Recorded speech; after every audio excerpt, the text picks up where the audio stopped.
महाराष्ट्र विधानसभा चुनावों में धांधली हुई थी। बीजेपी के इशारे पर वोटर लिस्ट ही बदल दी गई थी और एक एक विधानसभा सीट पर 25,000 से 50,000 तक वोट जोड़ दिए गए थे। चुनाव से ठीक पहले ही लाखों वोट अचानक महाराष्ट्र की वोटर लिस्ट में शामिल कर दिए गए थे और वोटिंग से पहले इंडिया गठबंधन ने इस मुद्दे को जोर शोर से उठाया भी था। चुनाव आयोग तक पहुंचे थे, सवाल किया था कि अचानक करीब 50 लाख वोट कैसे बढ़ गए। 5 साल में महाराष्ट्र में जितने वोट बढ़े थे उससे ज्यादा वोट मात्र 5 महीने में बढ़ गए। और सबसे बड़ी बात यह है कि जिन सीटों पर वोटों की सबसे ज्यादा हेराफेरी देखी गई वहां बीजेपी के उम्मीदवार जीत गए और जहां वोटर लिस्ट में मामूली बदलाव हुआ वहां इंडिया गठबंधन का उम्मीदवार चुनाव जीतने में कामयाब रहा। नए वोटरों को लेकर सवाल किए गए थे, तब चुनाव आयोग ने कहा था कि सब कुछ नियमों के अनुसार हुआ है। और अब करीब 1.5 साल बाद जब महाराष्ट्र में चुनाव आयोग ने एसआईआर कराया है तो इन वोटरों की पोल खुल गई है, क्योंकि जो दावे कांग्रेस और उसके सहयोगियों की तरफ से किए जा रहे थे कि महाराष्ट्र में बीजेपी ने वोटर लिस्ट में धांधली करवाकर चुनाव जीता है, उस पर चुनाव आयोग के एसआईआर ने ही मोहर लगा दी। क्योंकि जो वोट विधानसभा चुनाव से ठीक पहले जोड़े गए थे, एसआईआर में उनमें से ज्यादातर वोटरों को हटाने की कार्रवाई शुरू कर दी गई है। और ऐसे में सवाल उठ रहे हैं कि क्या महाराष्ट्र चुनाव के नतीजे पहले से ही फिक्स कर दिए गए थे। इसी पर आज हम अपनी स्पेशल रिपोर्ट में करेंगे बात। नमस्कार, मैं हूं अंशिता।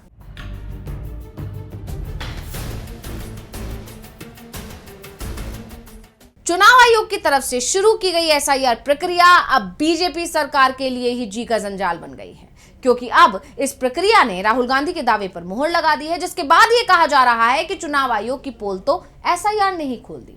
एसआईआर से सामने आ गया कि मतदाता सूची में फर्जी नाम जोड़े जाते हैं, लाखों नाम काट दिए जाते हैं। और विपक्ष भी तो शुरुआत से यही कह रहा है कि चुनाव आयोग बीजेपी के लिए ही काम कर रहा है, बीजेपी को जिताने के लिए मतदाता सूची में धांधली करता है। और अब महाराष्ट्र में हुए एसआईआर ने चुनाव आयोग की पोल खोलकर रख दी है और अब आयोग को बुरा फंसा दिया है। तो आखिर कैसे फंसा चुनाव आयोग, इसे समझेंगे। पहले जानते हैं कि मामला क्या है। महाराष्ट्र विधानसभा चुनाव के नतीजे आने से पहले ही राहुल गांधी ने मतदाता सूची को लेकर बड़ा खुलासा किया।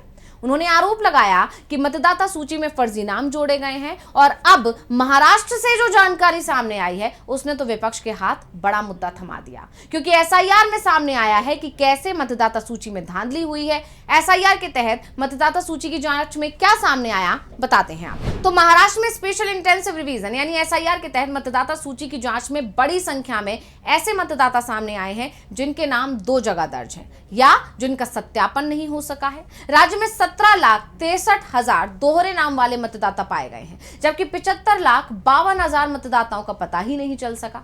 इसके अलावा कुल 2 करोड़ 7 लाख से ज्यादा मतदाताओं को अनकलेक्टेबल सूची में शामिल किया गया। इन मतदाताओं के एसआईआर गणना प्रपत्र अलग अलग कारणों से जमा नहीं हो सके और इनमें घर पर भी नहीं मिले मतदाता, स्थायी रूप से दूसरी जगह चले गए लोग, मृत मतदाता, दोहरे नाम वाले मतदाता और अन्य श्रेणी के मतदाता शामिल। बता दें कि महाराष्ट्र में कुल 9 करोड़ 78 लाख मतदाताओं में से 7 करोड़ 71 लाख मतदाताओं के एसआईआर फॉर्म जमा हो चुके हैं, यानी राज्य के 78.85% मतदाताओं ने एसआईआर प्रक्रिया पूरी कर ली है। वहीं 2 करोड़ 7 लाख से अधिक मतदाताओं के फॉर्म जमा नहीं हुए, जो कुल मतदाताओं का 21.15% है। तो आपको बता दें कि जो सूची सामने आई है उसके मुताबिक दोहरे नाम वाले 17,63,000 यानी तकरीबन 1.80 मतदाता हैं।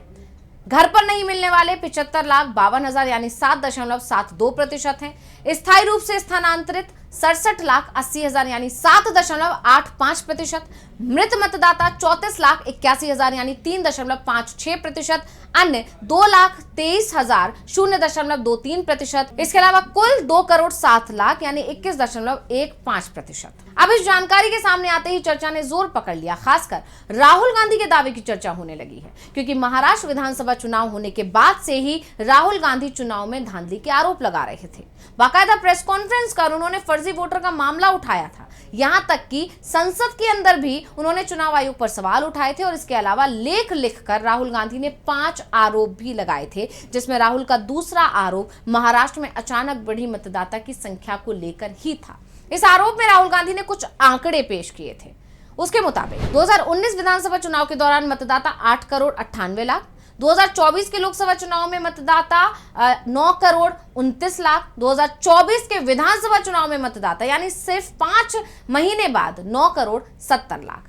ऐसे आंकड़े देते हुए राहुल गांधी ने सवाल पूछा कि 2019 से 2024 तक यानी 5 साल में 31 लाख वोटर बढ़े, तो 2024 में 2 चुनावों लोकसभा और विधानसभा के बीच 5 महीने में ही 71 लाख कैसे बढ़ गए। यही नहीं, राहुल गांधी ने आरोप लगाया था कि मतदाताओं की संख्या से अधिक वोट डाले गए। उन्होंने कहा था कि चुनाव आयोग के मुताबिक मतदान के दिन शाम 5 बजे महाराष्ट्र विधानसभा चुनाव में मतदान प्रतिशत 58.22% था। हालांकि जब अगली सुबह अंतिम मतदान के आंकड़े घोषित किए गए तो ये 66.05% था। ये आंकड़े देते हुए राहुल गांधी ने सवाल उठाया था कि अंतिम आंकड़ों में 7.83% या करीब 76 लाख मतदाताओं की वृद्धि अभूतपूर्व थी। राहुल गांधी ने आरोप लगाया था कि महाराष्ट्र में करीब 1 लाख मतदान केंद्र है, इनमें से सिर्फ 85 निर्वाचन क्षेत्रों के करीब 12,000 केंद्रों पर ही मतदाताओं की संख्या ज्यादा है, जहां लोकसभा चुनाव में भाजपा का प्रदर्शन निराशाजनक रहा था। इसके बाद राहुल ने फरवरी 2025 में शीतकालीन सत्र के दौरान भी ये मुद्दा उठाया। राहुल गांधी ने कहा था कि महाराष्ट्र में लोकसभा चुनाव और विधानसभा चुनाव के बीच सिर्फ 5 महीने में ही मतदाताओं की संख्या बढ़ गई। कथित गड़बड़ी का आरोप लगाते हुए उन्होंने चुनाव आयोग से इससे जुड़े आंकड़े उपलब्ध कराने की मांग भी की थी। सर, महाराष्ट्र में more voters were added in 5 months in Maharashtra then were added in 5 years in Maharashtra. जितने 5 साल में ऐड हुए उससे ज्यादा 5 महीने में ऐड हुए, आखिरी 5 महीने में लोकसभा चुनाव के बाद। सर, एक बिल्डिंग है सर शिरडी में, एक बिल्डिंग में 7,000 नए वोटर एक बिल्डिंग में ऐड हुए सर। एक बिल्डिंग में 7,000 नए वोटर ऐड हुए सर। सर, मैं कोई आरोप नहीं लगा रहा हूं, मैं कोई आरोप नहीं लगा रहा हूं, मैं सिर्फ ये कह रहा हूं सर कि ये इसमें कुछ ना कुछ प्रॉब्लमैटिक है कि हिमाचल प्रदेश जितने बड़े वोटर्स लोकसभा के बाद जादू से आ जाते हैं। अब हम क्या कह रहे हैं, हमने इलेक्शन कमीशन से रिपीटेडली कहा है कि हम आरोप नहीं लगा रहे हैं, आप एक काम कीजिए, हमें लोकसभा की वोटर लिस्ट दे दीजिए, नेम, एड्रेस और इलेक्ट्रॉनिकली दीजिए। और अब महाराष्ट्र में हुई एसआईआर प्रक्रिया के दौरान जो आंकड़े सामने आए हैं उसने राहुल के दावों पर मुहर तो लगाई ही है, साथ ही चुनाव आयोग को भी फंसा दिया है। तो कैसे फंसा चुनाव आयोग? दरअसल कांग्रेस, उद्धव सेना और राष्ट्रवादी कांग्रेस पार्टी ने चुनाव आयोग से मतदाताओं की संख्या में कथित बढ़ोतरी को लेकर जवाब मांगा था। कांग्रेस ने पहले भी दावा किया है कि 5 महीनों की अवधि में महाराष्ट्र में अचानक 50 लाख से अधिक मतदाता बढ़ गए। वहीं चुनाव आयोग ने इन आरोपों का जवाब देते हुए कहा था कि राज्य में मतदाताओं के नाम ना तो मनमाने ढंग से जोड़े गए हैं और ना ही हटाए गए हैं। लेकिन अब एसआईआर प्रक्रिया ने ही चुनाव आयोग के दावों की पोल खोल दी है और बता दिया है कि फर्जी नाम जोड़े भी गए हैं और नाम घटाए भी गए हैं। तो स्पेशल रिपोर्ट आपको कैसी लगी हमें कमेंट करके अपनी राय जरूर दीजिएगा। इसी के साथ मुझे दीजिए इजाजत। देखते रहिए डीवी लाइव। नमस्कार।